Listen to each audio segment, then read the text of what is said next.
ஒரு ஆணவ படுகொலை நடந்திருக்கிறது. அதற்கு சாட்சியாக இருந்த பெண், அதை பார்த்து கொண்டிருந்த பெண், அந்த கொல்லப்பட்ட மனிதனை தனக்கு தெரியவே தெரியாது என்று சொல்லிவிடுகிறார். நீதிமன்றத்தில் இது நடக்கிறது. இந்த வழக்கு என்னவென்று உங்கள் எல்லோருக்குமே நீதிபதிகள் உண்மை கண்டறியும் சோதனை செய்யுங்கள் என்று சொல்லுகிற அளவிற்கு இந்த வழக்கு சென்றது. இதை பற்றி ஒரு கவிதை எழுதுகிறார். நீதியின் மன்றம். அவள் முதலாக ஒரு கொலையை கண்ணெதிரே கண்டாள். அலறி துடித்தவன் அவள் காதலனாக இருந்தான். மூவர் கைகால்களை ஆட்ட விடாமல் பிடித்துக் கொள்ள கொஞ்சம் கெட்டியான ஆப்பிளை அறுப்பது போல ஒருவன் குரல் வலையை நறுக்கினான்.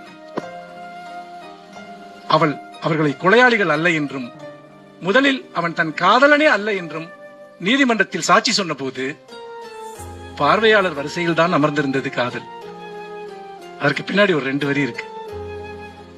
அது இது போல எவ்வளவோ பார்த்து விட்டு